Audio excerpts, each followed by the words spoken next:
justru ada rasa berdebar yang tidak enak, bikin dada berdebar-debar kencang, dan kebetulan denyut jantung saya juga sempat naik, jadi sekitar 170 waktu itu.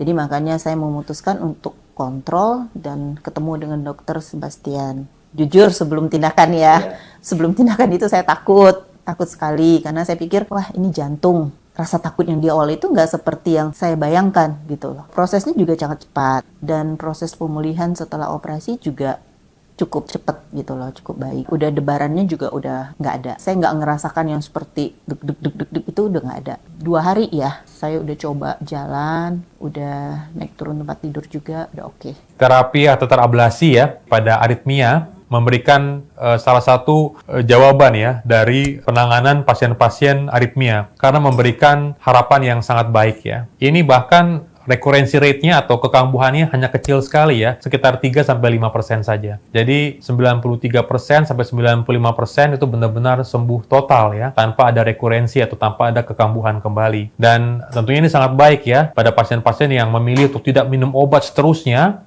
Tentunya terapi untuk atau terablasi ini adalah jawaban ya, jawaban bagi para penderita aritmia.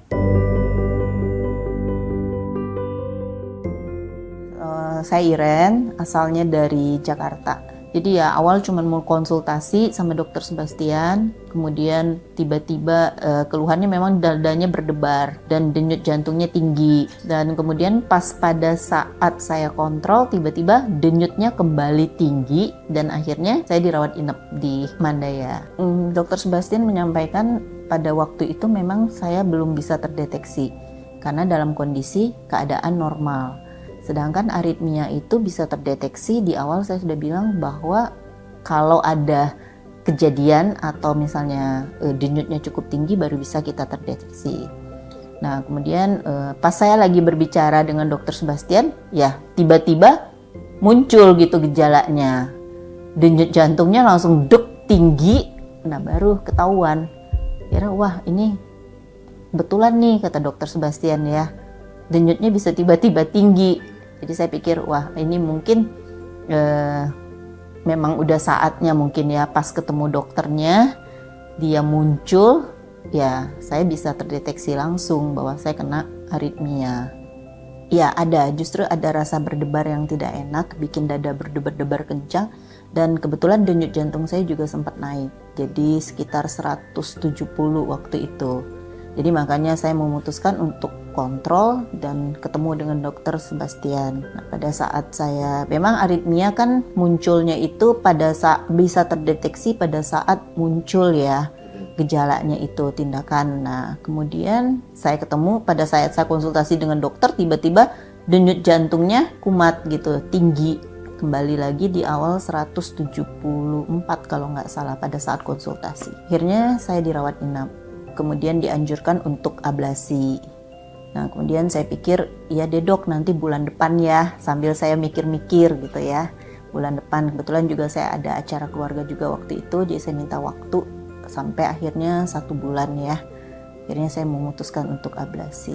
Nah ketika tindakan itu, jujur sebelum tindakan sebelum tindakan itu saya takut sekali karena saya pikir wah ini jantung.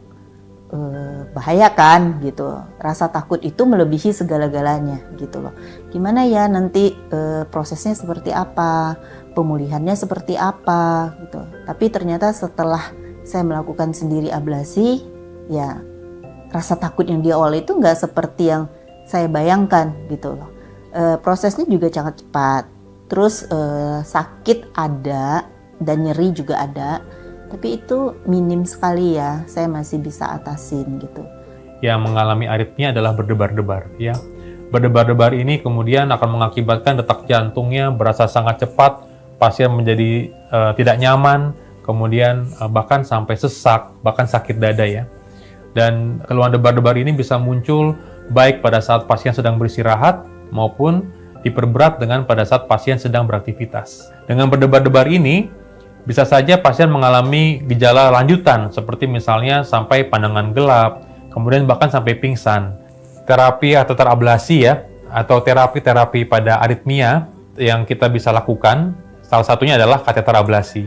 Kateter ablasi ini memberikan salah satu jawaban ya dari penanganan pasien-pasien aritmia karena memberikan harapan yang sangat baik ya. Ini bahkan rekurensi rate-nya atau kekambuhannya hanya kecil sekali ya, sekitar 3-5% saja. Jadi 93% sampai 95% itu benar-benar sembuh total ya, tanpa ada rekurensi atau tanpa ada kekambuhan kembali. Dan tentunya ini sangat baik ya pada pasien-pasien yang memilih untuk tidak minum obat seterusnya. Tentunya terapi untuk kateter ablasi ini adalah jawaban ya, jawaban bagi para penderita aritmia. Kateter ablasi, secara garis besar ada dua teknologi yang kita pakai, yaitu yang 2 dimensi atau yang konvensional, yang 3 dimensi ya, yang anatomicalnya bentuknya 3 dimensi. Kedua jenis metode ini tidak saling meniadakan ya, jadi mereka saling melengkapi sebetulnya.